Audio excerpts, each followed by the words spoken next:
Great.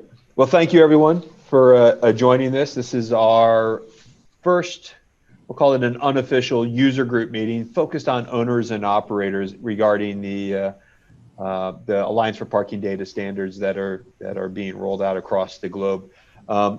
In parallel to this, we will also have one for technology providers. That one is next week. Again, if you're interested in those, that one is more about how a technology provider should start to think about the specs and include them in their solutions and offerings. This presentation is really going to focus more on, as an owner operator, would you care about the data spec? What's going on with it across the globe?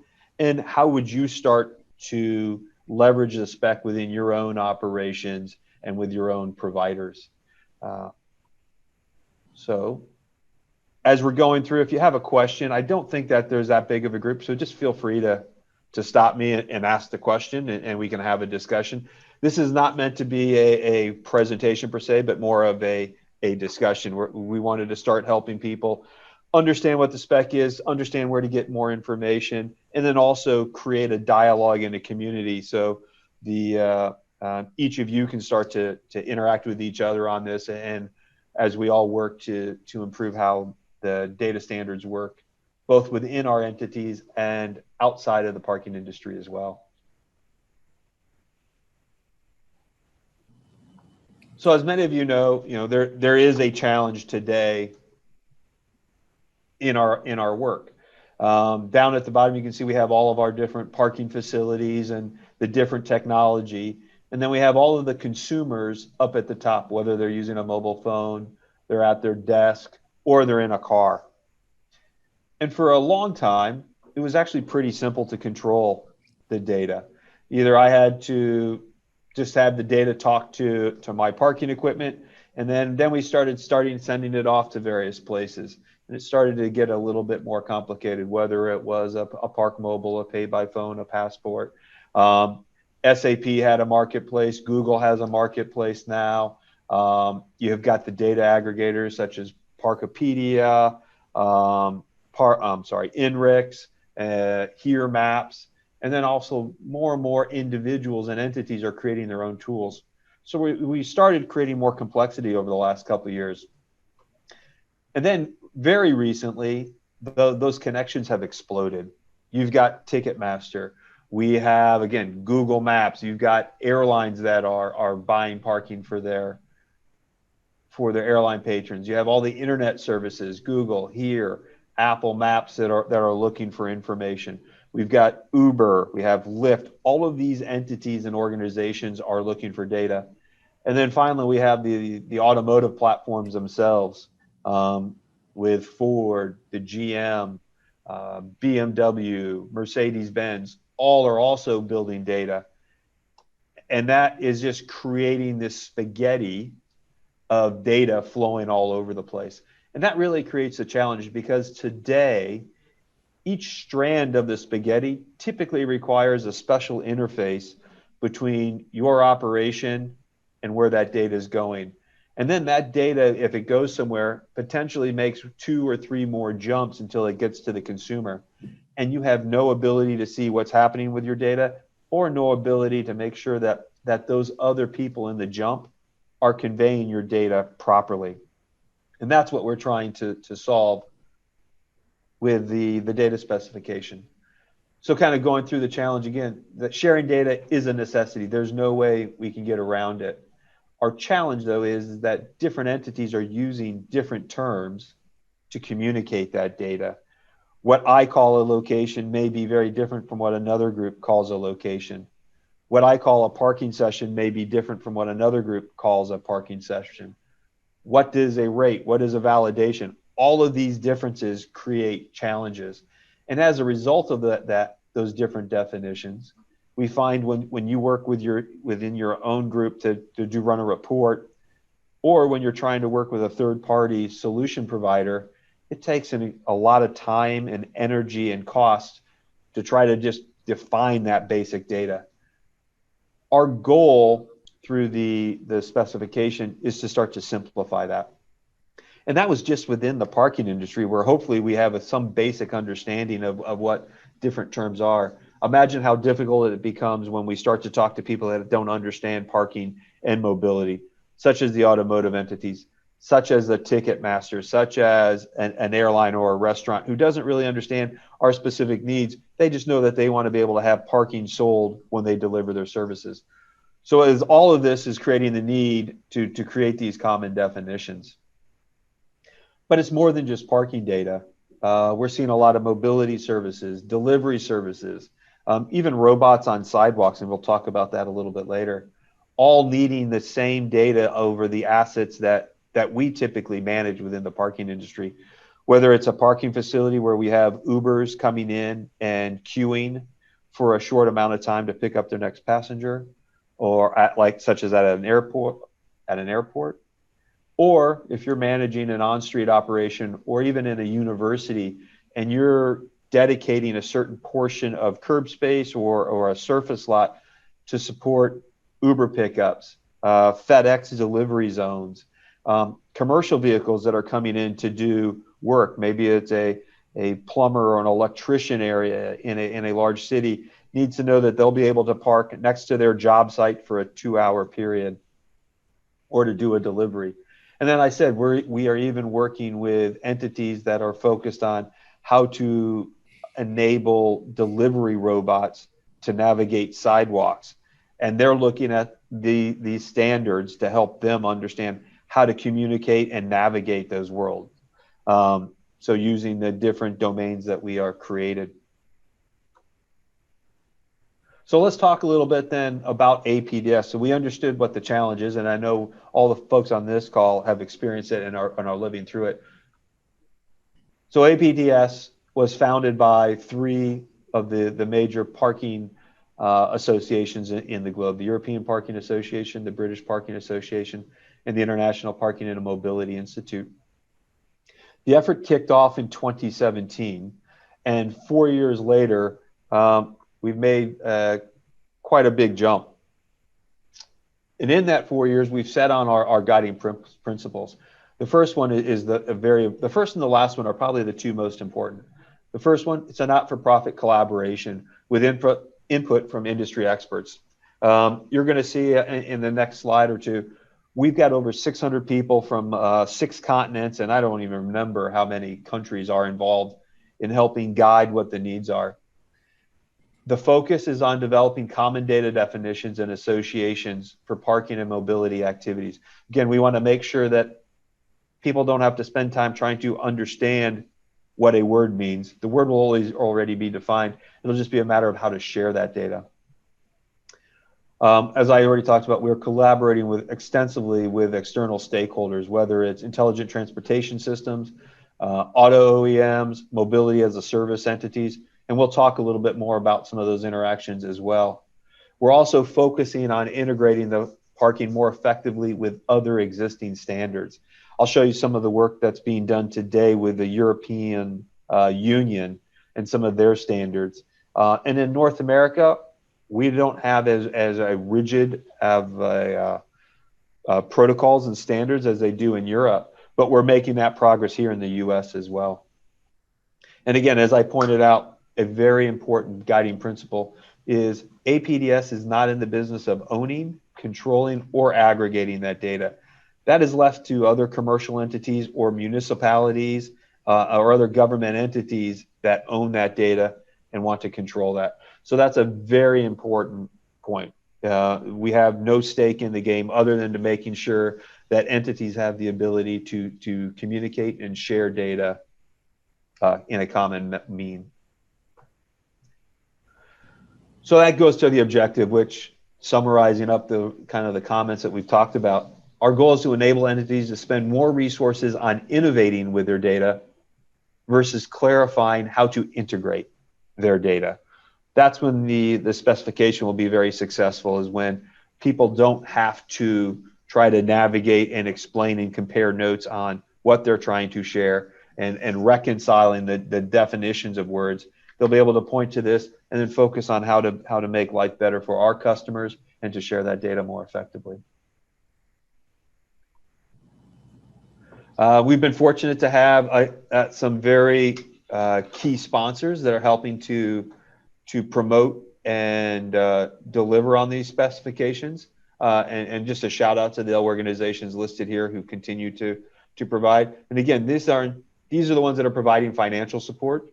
So really standing behind the belief that a common data standard is important. Again, there are many more entities that are involved and promoting the use of the standard. And that goes to, so what have we accomplished and our other supporters? So we've engaged with over 25 national standard boards globally. So that would be in North America, ANSI, the American National Standards Institute. The Canadian board has been engaged, the Japanese, the Korean, the German, the French, the English. So we've got multiple national standard boards that are engaged in reviewing the spec to make sure that their own national needs are being supported. So, and this is a very important accomplishment because this is what helps provide that unity around a common data standard. In addition, as I've talked about, we've had over 600 entities and individuals have downloaded the specification and are participating in discussions across 6 continents on the use of the specification.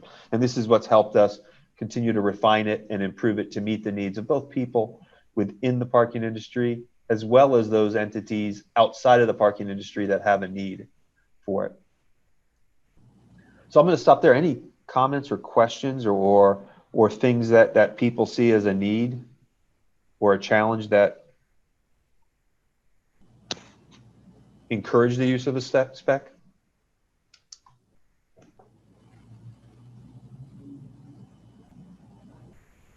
Okay. So let's go into then what is the APDS specification. When it was created in 2017, the intent was to define common definitions for industry data and concepts. Being able to describe to an outside person what is a parking location, what does that mean? And then expanding that from just parking into mobility. So you'll see what is a location. You'll see us spend a lot of time talking about rights and rates. How do you describe how to charge for the various things? What's a validation? How do you do enforcement? And what does that mean to various parties? So we have a lot of common definitions to convey those important concepts to non-industry people.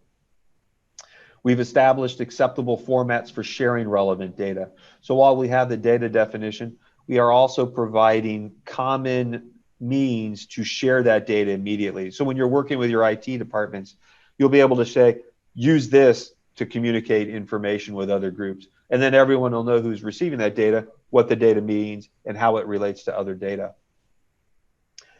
A very key point, the specification is only concerned with the definition of data. We aren't concerned with, nor do we define how to use that data in a system. There are many, many providers of different technology solutions, and each of your sites probably run their own reports to understand and manage your operation. There is no right or wrong way on how to use the data. How someone calculates occupancy may vary from site to site. We only want to define when you are sharing an information about the number of spaces available or the number of spaces in use, that is a common definition. As an example, one group may define occupancy with colors, and they may say a red color means my occupancy utilization is 95% or higher. While a different group may say, well, that may work for you, but for me, it's 90% is red. Again, we aren't just describing or dictating what is the right way to run your operation. We only want to make sure that people are using the base terminology and the base data correctly. And that also goes into, this standard does not define best operating practices either. Again, that is up to each operation to determine what is best for themselves. The other key part of the standard was to recognize not everyone or every system needs all the data. There are differing levels of detail that a group may need to provide to its partners. So it was critical for us to make sure the specification was easily fit to simple entities as well as very complex activities, and they all could be supported. Or an entity has the ability to start simple and migrate to more and more complex data sharing environments. So this is a very high level view of the data that's currently covered in the standard. The green boxes describe domains. Those are large data areas of similar or related data elements. So we have place, and place includes a way to describe how to describe the place through hierarchy. As an example, you may have a campus, and within that campus, you may have 4 parking facilities and 3 surface lots. Within the parking facility, you may have 3 different levels. And on the second level, you may have an area designated for reserved parking and another area designated for EV parking. And on a surface lot, you may have an area designated for transient parking and another area designated for delivery trucks to come and go as they need to. So you have the ability to define your various areas. And then also getting into operating characteristics. Is there labor on site or attendance on site to help with customer support or not? What are the operating hours? Are there weight limitations or height limitations? We have the ability to describe all that data. Contact information. Who are the support contacts? Who is the management contact? Who's the owner contact? So we have the ability to describe a lot of information in the place. Rights data is probably the most, I don't want to say the most important, but a very significant output from the data standard. Most entities and data specifications that exist out there go straight to rate. They say, oh, parking costs $5 or parking costs $3, and residential parking costs $2. But it's merging both the right concept and the rate concept together. A right is the permission to do something. So when someone pulls into a parking lot and they pull a ticket, they are being granted the right to park. And they may be, the people that are coming in are probably, the right is available to the general public. As long as their car can fit through the gate, that defines eligibility. That's the kind of information that's in right. Who is allowed to park? If you're on a university campus, there are some areas that are open to the general public. There are some other areas where you need the right to earn a right to park. You have to be a student. That's what defines in the right. Who's allowed to do what? And this same concept then gets extended to mobility services. Do you have a right to do a delivery in this zone? Do you have a right to do a pickup in this zone if you were managing an Uber or a Lyft site? So right goes into the permissions, rate goes into how to price for the permission. We also have quote data, and this is really helping with the complexity around that spaghetti chart that we saw. More and more entities are using third parties to help sell their permissions to do things. And if not careful, you could easily lose control over what prices are being sold or are the wrong things being sold to the wrong people. And the quote allows an entity to control that more effectively and to see who is quoting what rates to what groups, etc. Occupancy, we spent a little bit of time talking about. That shows how much of a right is available to sell. So in a parking world, it may be how many parking spaces do I have? In a delivery zone, it may be how many deliveries can I accept in an hour? The demand then shows what is the actual usage of that right. And in this occupancy utilization data, we also collect how are you collecting that data, which is very important. If I'm using a parking space as an example, a parking lot, and my data collection method is my manager goes out at 6 p.m. every night and counts the number of vehicles in the car, that's a different level of expectation on what the demand is. I only get one time a day to see what the counts are. However, if I'm using a space sensor, I'm probably getting updates every millisecond on what the data is. This is important to know for the people receiving that data to understand how real or real-time that data is and how precise it can be. The final two data elements are session and observation data. Session is going into what is the actual transaction happening. When someone pulls into a parking structure and they pull a ticket, that starts a session. When they leave, that ends the parking session. We also have in an on-street environment, when a car pulls in and pays for parking in an on-street environment through a mobile app or at a pay kiosk, that starts a session. And when their time ends, it ends the session. Observation data is related to that. And it's just as it sounds, that is all the things that we observe. A mobile LPR, an LPR vehicle driving down the street is making multiple observations. When someone pulls a ticket from a parks equipment, that's an observation. All of this data then gets used to help us manage enforcement and other data. But as you can see, it's very critical data in all of our systems to make sure data is being communicated properly. So that's a very high level view of the data specification. We have a document that we will issue out to everyone that goes into much more detail on this. Any comments or questions on this at a high level? We're going to go through some specific use cases of the data standard next, but everyone good? Please don't let me, if you have a question, throw it out. We'd be glad to talk about it. So how does the standard get used? It's very common and probably the one most relevant to all of us is the placement of locations, whether it's on maps or in our own systems and how we document in our own system where locations are or places are. So the data spec supports both on and off street parking. A key point though is it also supports non-parking activities. So imagine an area of a street that in the morning is a parking area from 8 o'clock to 10 o'clock. But then from 10 o'clock till 2 p.m., it becomes a delivery zone for FedEx, UPS, Amazon, and other services to use that area. And as a management entity, you're trying to manage which entities are allowed to use that delivery zone because you don't want 20 trucks showing up to do deliveries when this area can only handle 4 at a time and you need to figure out how to space them out. So this is where the place logic comes into use. It allows you to say, here's my place, here's the physical area where it is, and here's how I want it to be used during a specific time. The place also allows us to document other services that are available.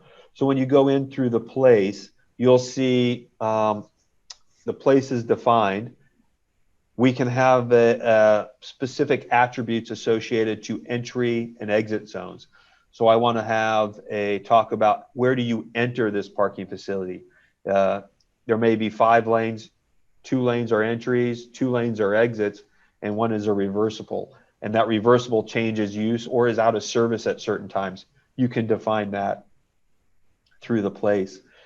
You may have a special parking arrangement where you need to provide guidance off of a main thoroughfare.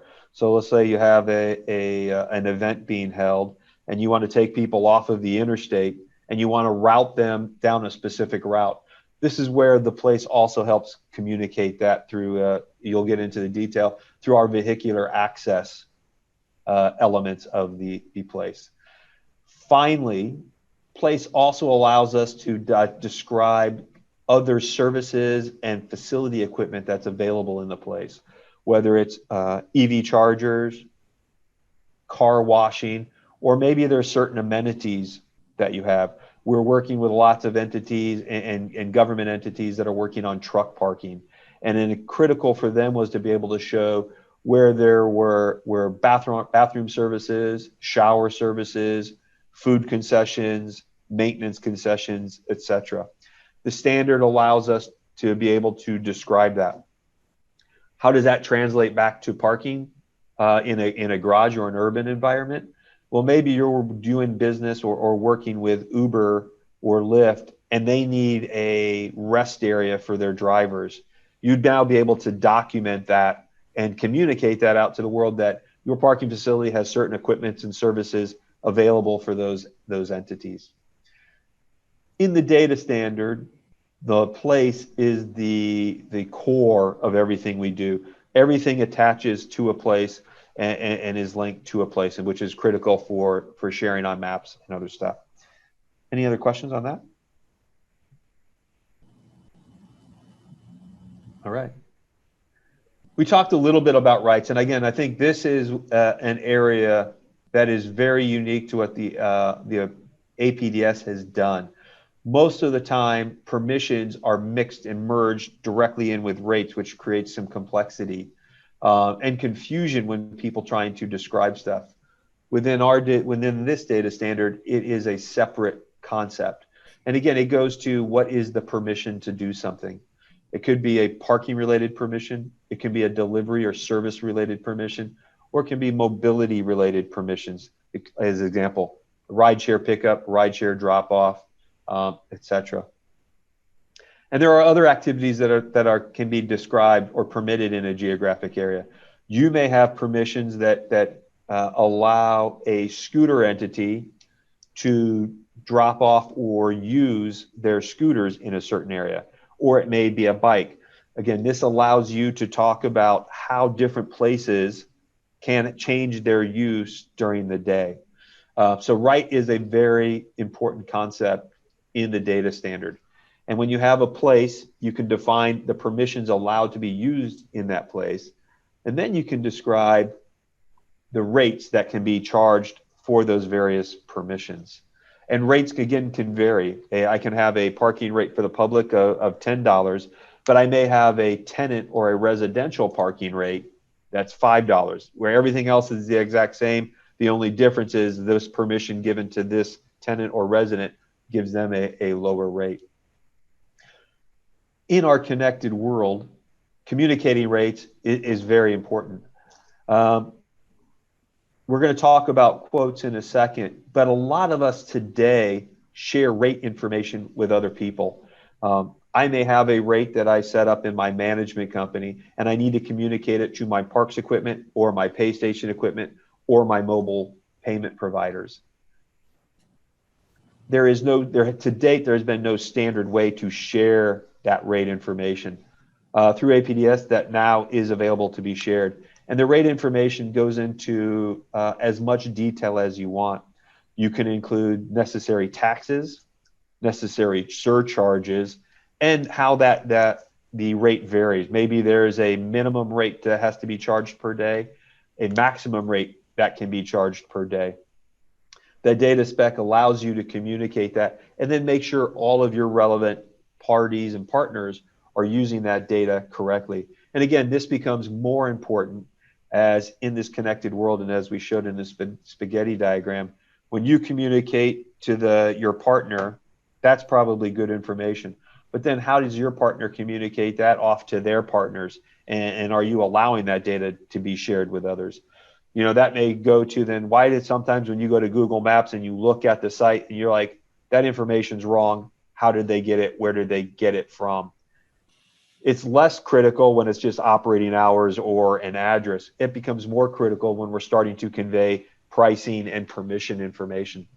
So the rights is a very important example. And we're going to talk a little bit about Manchester. This is a site in the UK that has built their entire data hub off of the data standard.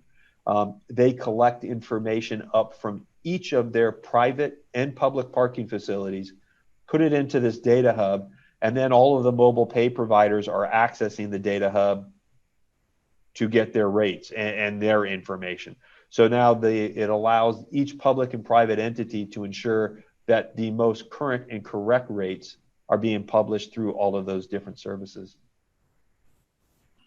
Comments, questions? Hey, can you hear me, Mike? I was having trouble before. Can I jump you back to the location? I had a quick question there, and this might be too detailed at this point, but with the location data, is it just a single point location, or will it allow it's lined as well? Okay, because I can see this as, you know, Google Maps will take a point, but a GIS map is going to want a shapefile. So yeah, we actually do. You are challenging me now. We do point, we do line, and we do area. Okay. using I forgot the exact specification we used, but it's one that's being used by ISO today to describe those various combinations for mapping services. For those that are asking, so the three areas, to Joseph's question, it's pretty important because a point, if you can see on my diagram, that would be a point, and that's a lot of Google Maps does a point, and if you've ever had the challenge, you got to figure out where do I put the point to show where my site is. If you go to a line, this would be a line. So this is used for like curb faces. You have a starting point, an ending point, and that describes on the map. In our world, that would be defined as a place, and then all of that data, operating restrictions, permissions, etc., would be denoted through that line. And then the final one would be an area. Oh my goodness, sorry about that. An area, while I don't have a good example on this page, imagine this line turning into a box. It allows you to say everything within that box then has these data, these elements. So yeah, we can do all three of those different types. So this goes then into, oh, I'm sorry, any other questions on that? Did that answer your question, Joseph? Good, thanks. Yes, thank you. So another common or an important use, and I think one that's going to become more important as we continue to develop our digital data sharing, is the idea of generating and issuing a quote. So I start with a simple example, and the smiley faces are those happy customers that we all have. 20 years ago, it was pretty simple. We would just go into our parks equipment, we would put the rates in there, and we knew what the quotes were being generated because we knew what the rates were. That was very simple. Our place controlled both the rates and the eligibility. Who came in to get a rate? If someone wanted a monthly parking pass, they could buy it as a general, or if they showed us that they were a resident of the building, we would then go into our special drawer and pull out the residential permit to them, which had a different rate. Very easy to control. It was very easy to manage the quotes because it was all being done by our own people. It gets a little more complicated, though, when we started bringing in the mobile pay partners a couple of years ago. Today, a lot of that's done through verbal sharing of rates. Here's what I need my rate to be. When are you going to update my rate? Can you do this rate? And making sure everything is tied together. And then they would go do quotes off to their individual customers. And you would just get a report of, here's what I sold for you. The APDS quoting domain allows you to now provide quotes and gives you more visibility into what's being quoted. Your mobile pay partner is still critical to engaging those customers, but you now have the ability to see what's being quoted, is it being quoted properly, and what's happening. As we talk more and more about dynamic pricing, about space utilization, and when we have different uses of permissions, example, using that on-street example where in the morning it's parking and in the afternoon it's delivery, it's critical that these entities, or all of the entities, are managing and using your rules the right way and stopping the issuance of parking when it's not available. We don't want to create customer issues. So the value of the quote is allows you to know what's being offered, at what rate, at what time. It allows you to then to more effectively control dynamic pricing because you're also seeing the demand for activity as well coming through for quotes. And then that just goes to, I mean, we can extend many more different solutions to this, but think about map providers, or if you're working with a local store or restaurant that's doing validations, or there's an event on your campus or in your university, and all of these different entities are trying to access this same limited amount of space. You want to keep and maximize the use of the space, so you don't want to necessarily allocate it. This is where quotes will help you better control that, ensure your rates are being used properly, ensure your rules are being followed, while still taking the advantage of all these great partners to communicate and generate sales for you. Any comments or questions or thoughts on that? Are people experiencing this today? Is anyone getting into use of quotes today where they're seeing what's being sold or being requested to be sold? No? Okay. One of the concepts of this being built, and this is kind of happening in Europe right now, it's the idea that this entity will have engaged a customer. They will call down to the place to say, I would like to sell this to this customer. Is it authorized? So you have the simple view of just show me what you're selling, but then you could extend it to where you are now controlling the actual sale, much like an airline does when we go through Travelocity or Expedia. In the end, they have to go to the airline to say, can I sell this ticket? The quote and this concept will enable us to do a very similar thing within the parking and mobility space. Sharing occupancy and availability. This has been a gigantic need for the industry for a long time, and there's been a lot of great uses of occupancy and availability. One of the things that we identified was that the people called different things different names, so we needed to standardize on that. Also, we needed to talk about how to define the supply side, meaning what's available for sale, versus the demand side, what's actually being used today. And then having the ability to layer it in, what's the future look like, especially as we see more uses of reservations and other items. I may have 100 spaces available for use. I may have 40 being used right now, but I may have reservations for 20 more to be used over the next hour. How do you communicate utilization at that point? Because you can say, well, my utilization is 40%. It's the 40 active users divided by 100. Or if you include the 20 outstanding reservations, maybe my utilization is 60. Through the definitions, you now have the ability to communicate those different types of utilization effectively and allow people to understand what the data is and how to interpret it without the confusion that may happen. That's very critical for a lot of people doing dynamic pricing, because they're going to want to know what's the actual usage today so they can estimate demand. But they may want to know what the future is. And through time, they're going to start to understand, like many of our sporting events have, and those in the parking world who have monthly parkers know, I may sell 100 monthly parking passes, but at any one time, only 60 or 70 are ever going to show up. We see that same thing happening in the reservation world. We see the same thing happening when people prepay for their parking. They don't always stay the full time. We need to understand those gaps to allow us to more effectively use our assets. This goes into the Manchester, which is, I think, a really great example of how the standard is being used to support what they're trying to do. So you'll see the two vertical lines about from the left, the first third side, and then about 2/3 in. And that's where the APDS interface is, or the standard is being used. So they have all of their third-party parking operations and some city operations that are communicating data to a central platform that's showing on-street and off-street availability for parking. They then have their third-party groups on the right-hand side that are accessing that platform to get rates, excuse me, and the availability for that parking.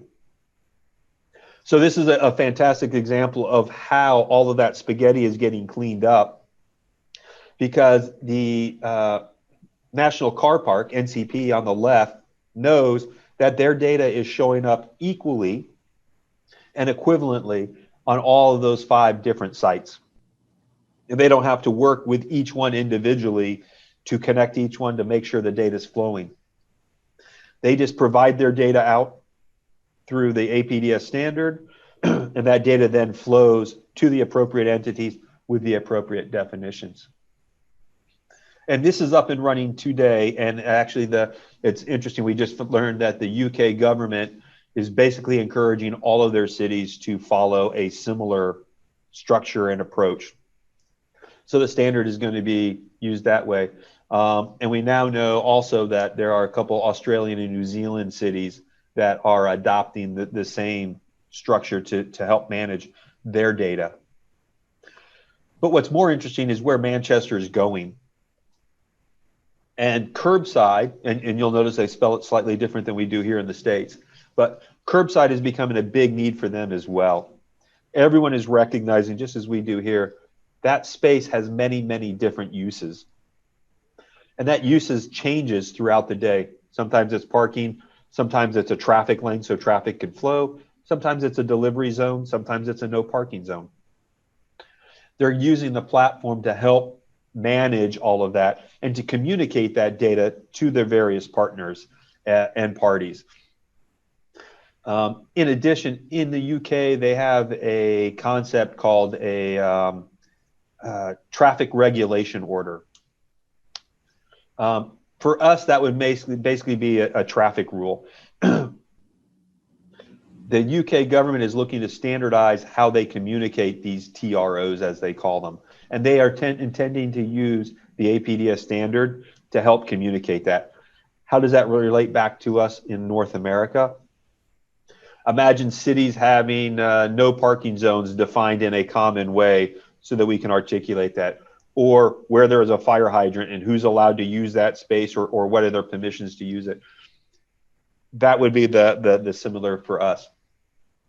You can also see these city data and transaction hubs are also migrating into the multi-vendor payment.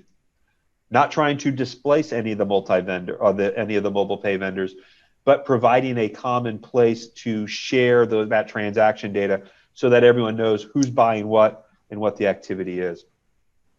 So this gets to be a pretty exciting concept, which I think a lot of different cities in the US, as well as universities, are trying to manage and build themselves. And you can see again, APDS doesn't define how any of the parties operate, doesn't define how a data service provider should communicate to their customers. It does provide how to share the base data that does flow from provider to provider. I'm going to take a drink of water again and then see if there are any questions or comments on this. I have a question while you're drinking, Yeah. just to make sure I'm understanding the Manchester use case properly. So the city authority, city council, whoever it is, they actually built and managed a middleware platform in essence, and they're using the standards for just transmitting. Correct. Interesting. Yeah. Yes. Yeah, and so they don't get in the business, they don't set the rates for the private operators, but they're having visibility. And really what they were going to was trying to manage the curbside management platform and making sure that there was equitable access in the city to parking, to identify if certain areas of the community were being overloaded with traffic and other things. They wanted that visibility to see what was happening to help their city planners. And then eventually they will be merging in, as I said, that TRO concept, that traffic regulation order, to also help manage and communicate. They recognize that all of these entities on the right were going after the same data, and they were concerned that the data being used by each might be different enough to cause confusion because the data wasn't being shared. In the past, the Parkopedia would go to NCP, Parkopedia would go to QPark, and they would ask for the data. And NCP or QPark might provide their data in a slightly different format. I'm looking at Alan because I know Alan's been through central parking, and I'm sure all the different groups that he's been a part of, every time they acquired someone, I'm sure they recognized the challenge it was to bring that different data together just to clean it up and help communicate it effectively. Mike, this is bringing back a lot of history for me because I was in the UK in the mid-90s running Central's business over there. And NCP did a deal with the local council to do a complete, what they called a PPP, public-private partnership. So they took about 25 of their garages, car parks, and they paid a fee for it. And then NCP took it over and manages it themselves. Central Parking, my organization, did an on-street contract, which was previously done by the local council, very poorly. And So the primary parking entities, the on-street and the off-street parking, were outsourced, which then led into all of the, it's really exciting for me to see all of this because it was 20 years ago that I was there, and it's really evolved a long ways with technology and a lot of obviously ingenuity to bring it all together. It's been good, and it's been interesting in the dialogue that we've had with these groups, because as you can imagine, in the beginning, there was some trepidation about engaging on this, and were they going to lose control? These entities worried about losing control. And we've gone out of our way to say, no, this is not about a commercial takeover. This is just about making sure that it's easier to share data and that all of our customers have the same information that they're using. Through common definitions and common applications. But a pay by phone has a different value proposition than a JustPark does, or a TomTom does, or a Parkopedia does. And each of those entities need to compete on those different value propositions. So that goes into curbside management. And again, we spent a lot of time talking about it from a parking perspective, but this is the standard also supports the curbside management, because it's the same concepts of place, defining a rights or permissions, what rates are associated to that, and then how do you manage that and enforce that through observations, et cetera. So you'll see more and more of this being developed, but we know this is where people need to head to, and we constructed this specification to be able to support those needs as the world catch ups to those operations. For those interested, this is what the actual specification looked like, and there's about 260 pages of put you to sleep paper. But if you want it, you can definitely download it. But we're not going to go through all those data models. That is a lot of detail. What I wanted to talk though about in our last 10, 15 minutes here was, as an owner operator, how do you benefit from the specification? And what are the steps to adopt the specification? Because this is the key steps of where we are now. We see the UK is moving forward. There are different entities in the US that are doing different things. I can tell you there are several US technology providers that are starting to incorporate APDS into their products. But a couple things for this group to think about. It is a migration and not an immediate cutover. No one is going to be able to support the specification 100% day one. So what does that mean? It requires you to work with your technology providers and your own IT teams to develop a plan. You need to collaborate. And we're going to talk through some suggestions on how that plan works. I think it's also important that you set expectations about adopting the specification and defining the data ownership with your providers. That is a key area, I think, and it's good. Data ownership is gaining more and more relevance in our dialogue. Who owns the data? Who's allowed to do stuff with the data? For a long time, it was not very well understood, and many people thought that they owned the data because it was their place, and that's not the case. So I think having that discussion and dialogue is an important one. The final thing, as you think about adopting the specification, is it does not require all of your systems to be rewritten or fixed. That is so critical. Do not scare your IT teams. This is about data definitions and a process to translate. Over 10 years, you probably will have a lot of the data definitions built into your system. But in the beginning, we're going to have the ability to show you how to translate as you're communicating. And that really goes into our API messaging formats that we're going to be releasing here soon to help you understand. So what's the first step? You need to understand your own data. Compare the APDS definitions to your existing data definitions. Unfortunately, many of us don't really have good data definitions, and we're going to learn some stuff about our own data. And we're going to start to identify where there are gaps and where there are things that we need to do within our own data systems to understand how to better describe our data or define it. And this goes into that dialogue, working with your providers, working with your own IT departments to understand what is the meaning of the existing data elements. And as you look at the APDS spec, it'll help you clarify what some of those questions need to be. And that's important because that's when you'll start to document the differences so you understand how you need to proceed with your own partners and your own IT department. You'll then identify which data can be converted to the APDS data definitions. It may be very simple. Some of your data definitions already match up, and you just need to put a little checkbox to them. And maybe you call place facility, or you call what we call place location. That's okay. But you'll now know that location equals place in the data spec. And why is that important? When you start doing APIs and sharing data, you're going to know when the world is expecting place to be here, you just need to translate location into place and you're good to go. Other times you might have to do a little bit of massaging of the data and translate that data. And that may require you to take 2 or 3 different data elements, merge them together and create a new data element that's available for the APDS messaging service to work properly. Again, you'll have this, it'll make more sense as you are looking at your data and understanding where the gaps are.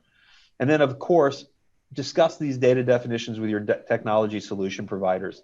As they are working with many of their clients, they're already going to be working to define these definitions as well. So over time, over the next several months, I would expect that conversation becomes easier and easier, and they should have quicker answers for you.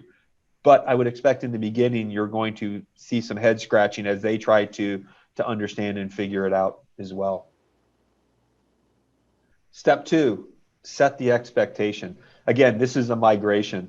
And as any of us know, whether it's trying to get our kids to do something, trying to get ourselves to do something, you've got to set the expectation. Here's what I expect to happen.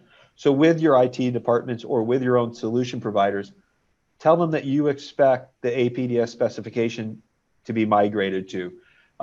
You do not expect an overnight change and you do not expect them to rewrite, but you expect them to engage and have a discussion so that you can start to share your data in an APDS, I'll use the word compliant way. Remember, the specification is about sharing data only. We are only focused on data definitions and how to share that data. Your solutions and your partners and your internal solutions just need to be able to share that data using a common format.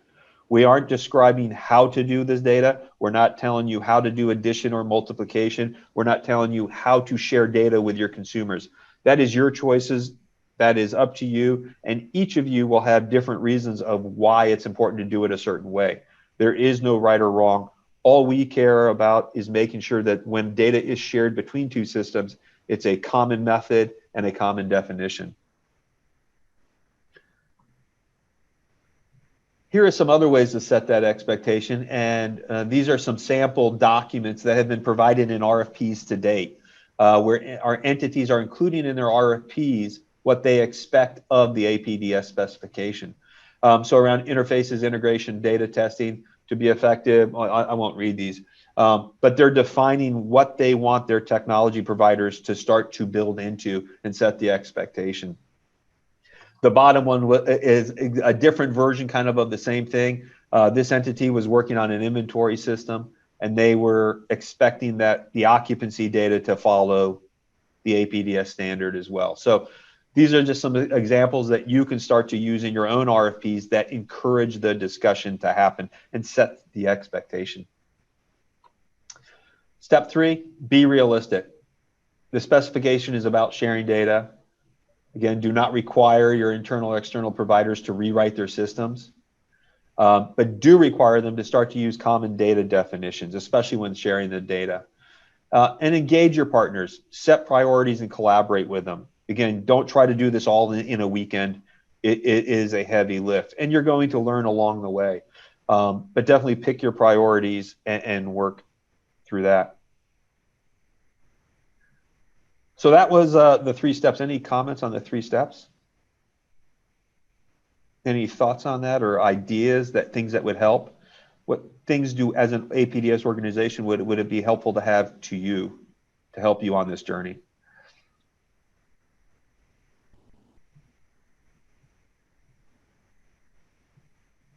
Okay. Hey, Mike, I would just add that, you know, Mike leads the steering group and sits on the board.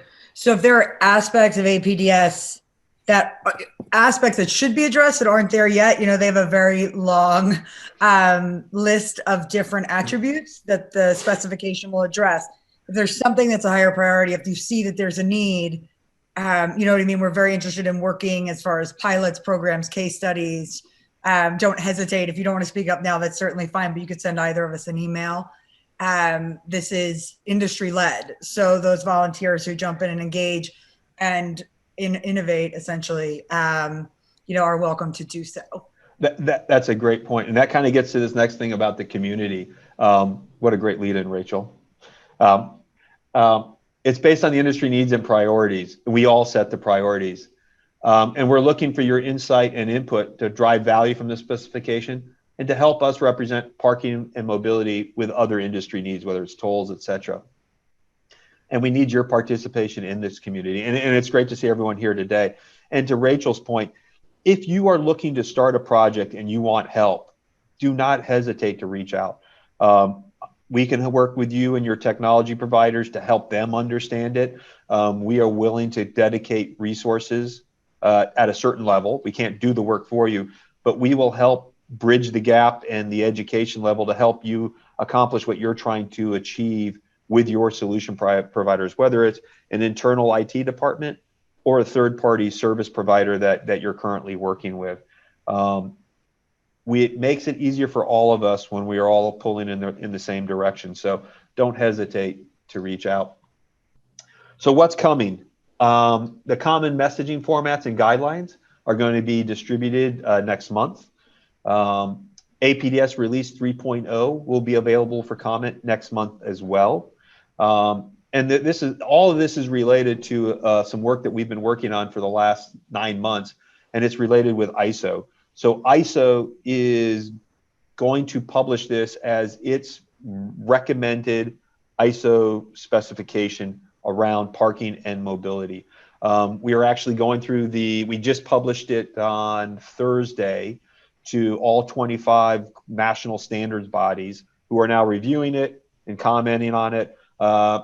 It's a very bureaucratic process, but by summer of 2021, we expect that it will have been considered final. And then the way ISO works, it actually goes out for formal publishing in 2022. But for all practical purposes, in this summer, we expect it to be available for use. APDS release 3.0 is the exact same as what's going through the ISO work right now. So you'll be able to see that as well. For our European colleagues, if you're familiar with DataX2, DataX2 is really a data standard that describes how all of their toll roads work, their intelligent transportation system work. They are in the process of replacing their Part 6, which was their parking element, with the APDS standard.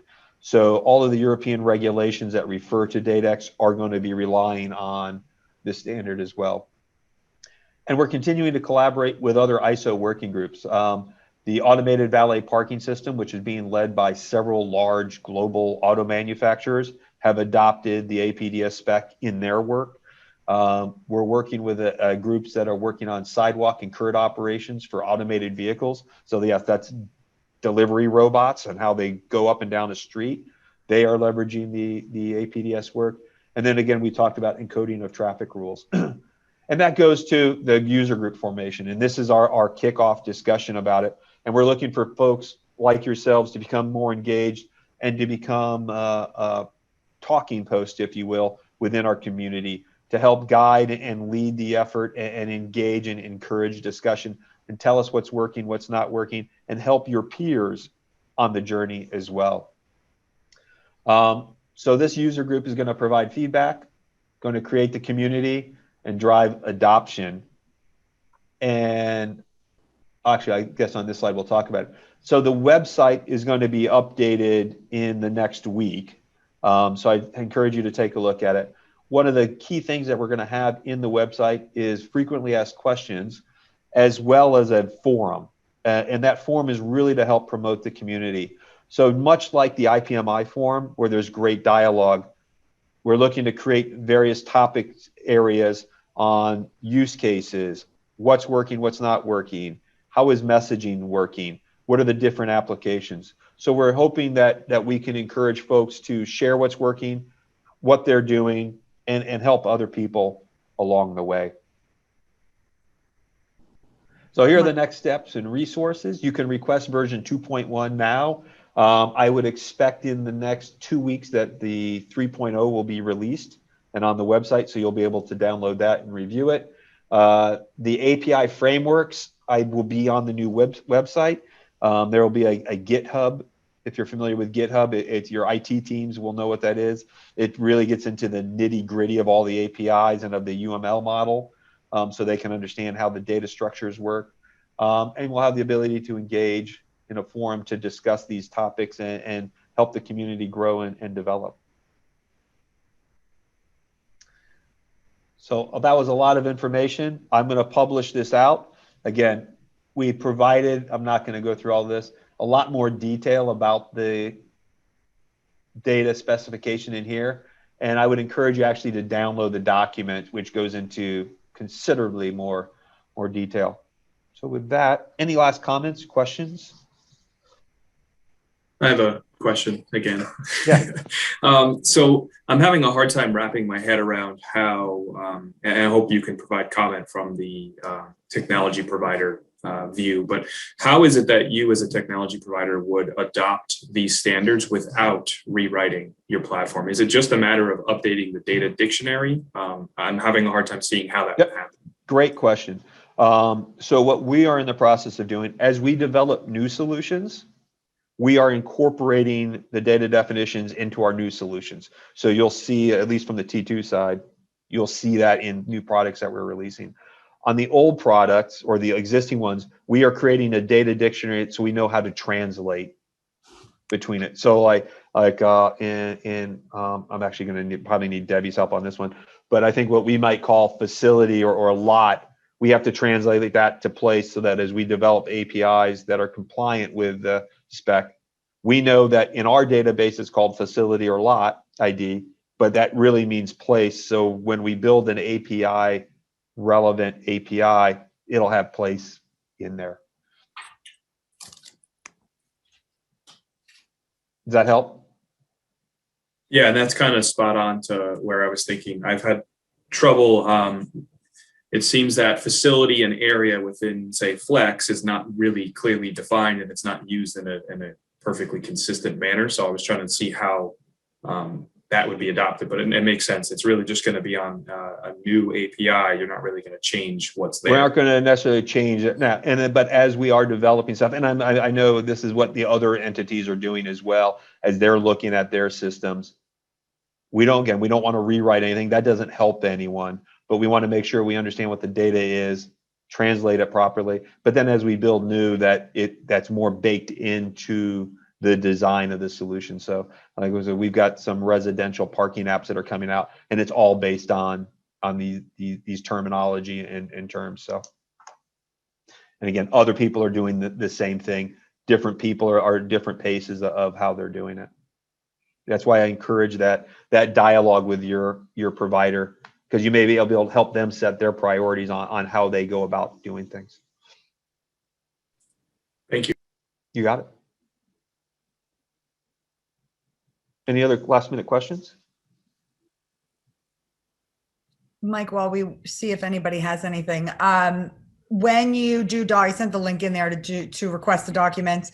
It is an auto email, so it may get stuck in your spam filter. So you'll get those right away.